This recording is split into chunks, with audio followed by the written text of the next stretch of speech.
안녕하세요 여러분. 금융의 트렌드를 짚어주는 남자 최백은입니다. 최근에 금소법이 다시 부활했다는 얘기들을 들을 기회들이 여러 번 있었을 텐데요. 금소법 무엇인지에 대해서 분석해보는 시간을 갖도록 하겠습니다. 금소법이 뭐예요? 금으로 된 소 금융소비자 보호법. 내가 금융에 대해서 모르면요 피해를 입을 수가 있어요. 그런 일이 발생하는 것을 최소화시키고 부당한 피해를 봤을 때 구제를 해주기 위해서 금융 소비자를 보호하기 위해서 만든 법이 금소법입니다. 금소법은 기울어지는 운동장을 평평하게 만들려고 하는 첫 시도입니다. 이 금소법 상황은 어떤 상황이에요? 정무위원회에서 지난달 25일 날 이게 이제 의결이 됐어요. 법률 심사를 또 이제 받아야 돼요. 그래서 거기서 또 브레이크가 걸리게 되면은 좌절될 수 있기 때문에 계속해서 이제 그러니까 이건 주시를 해야 되는 것이고요. 그 상품을 구매한 사람도 돈 벌고 그 상품을 판 사람도 돈 벌 수 있다면은 그런 상품이 있으면은 돈 벌기 되게 쉬운 거예요. 이익을 볼 수 있는 상품을 가능한 많이 팔고 싶을 게 아니겠습니까? 과장해서 팔기도 하고 거짓 정보를 줘가지고도 팔려고 하는 이런 유혹에 빠질 수가 있잖아요. 그러다 보면 결국 그 덤탱이는 고스란히 그러니까 소비자한테 넘어오는데 이 부분을 시정을 해주려면은 6가지 원칙을 꼭 지키게 해야 되고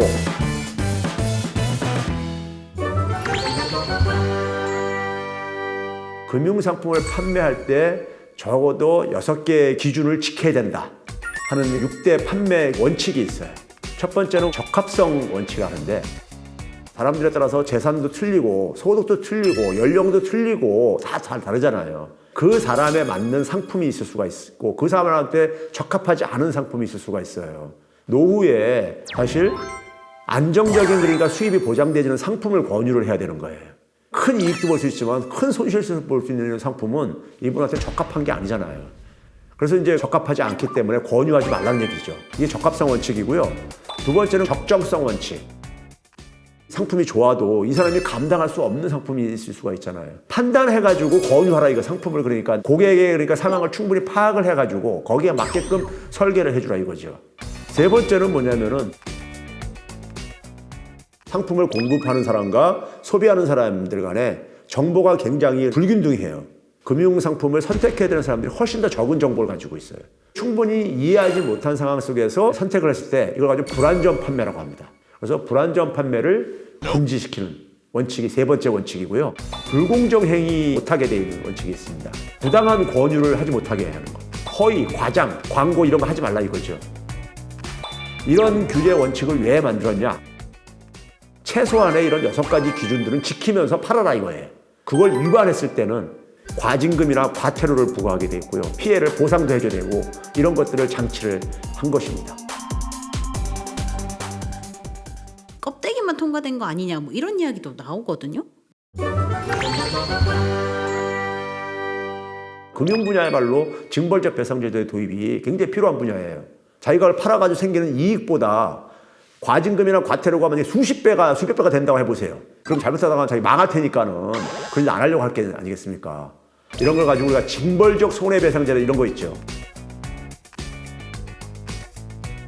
6대 판매 원칙을 지키지 않으면은 내가 굉장히 쪽박차겠구나 하는 이런 효과성이 있어야지만 이게 작동될 수 있는 거라고요. 그렇지 않으면 이게 솜방망이가 될 수 있잖아요.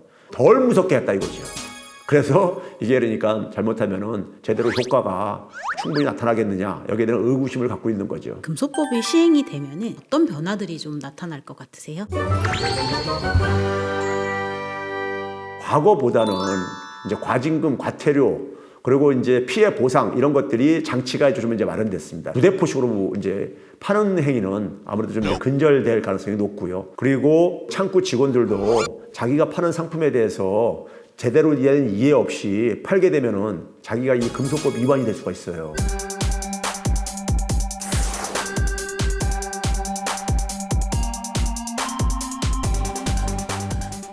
그럼 나중에 회사가 그걸 보상해 주냐? 회사는 그때 또 뒤로 다 빠져버립니다.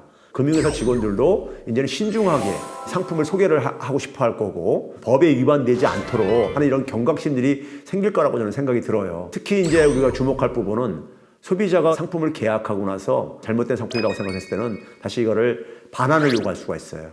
그런 점에서 소비자들에 대한 보호가 조금 과거보다는 많이 장치가 강화된다고 그렇게 생각을 하면 되겠고요. 그런 점에서 이 금소법이 마지막 문턱들을 온전하게 다 넘을 수 있었으면 좋겠고요.